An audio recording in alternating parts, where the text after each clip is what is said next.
Today is the 50th anniversary of the assassination of a leader and visionary of our time, Reverend Dr. Martin Luther King Jr. And something that he wrote or said is, the choice is not between violence or non-violence. The choice is between non-violence or non-existence. Did you know that it is boring and predictable to be bad?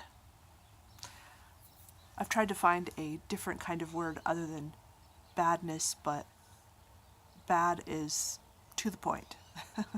You can substitute another word if you want, but to be wicked, to be harmful,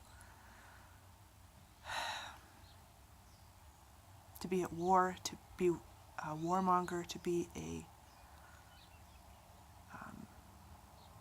just anything that we would put under those kinds of ideas where we're harming ourselves and other people. It's boring, it's predictable, we've been doing it for thousands of years, and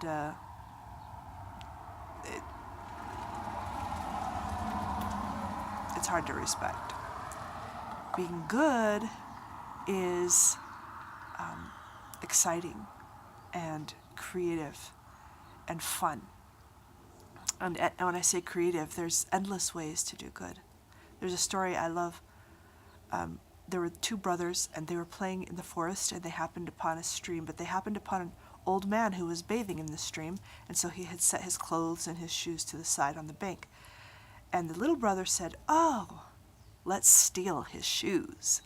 And then when he gets out, we'll get to see the look on his face, and that'll be fun." And thankfully, his older brother was a little wiser, and he said, "I have a better idea." He said, "Let's put some coins, the little coins that we have, inside his shoes.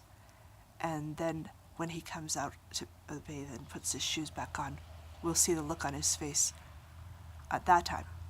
And so that's what they did. They hid and got to watch what happened as the man came out and put his shoes on and found the little miracles inside his shoes with a couple of little coins and the look on his face. And I have always taken that story as my motto or whatever, because I always want to be the one putting coins in people's shoes instead of stealing people's shoes. And I'm not saying I'm good at it, and I'm not saying there haven't been a million shoes that I've stolen, but I want to be the one who puts the coins in the shoes, and I love seeing the looks on people's faces for that. I'm going to use the word wickedness. Again, it's an old scriptural word and hard to know what it means, but again, that harm that we do to each other, it's to the point. Wickedness folds in on itself. It is a path to non-existence. That's where it ends.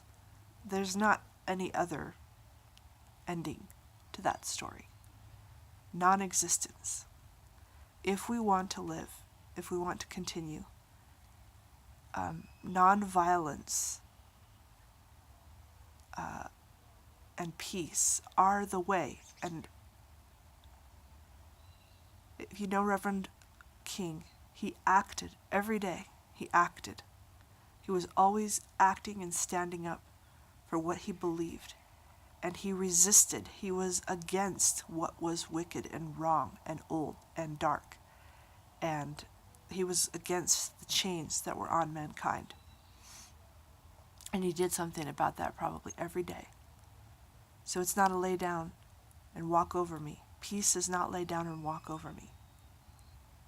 But it's I'm going to live, you're going to live, and we're going to fix this now. That's what peace is. That's what nonviolence is. And the fixing is we're going to end up being brothers, at least according to Reverend King. And I like how that ends up. We'll see you soon.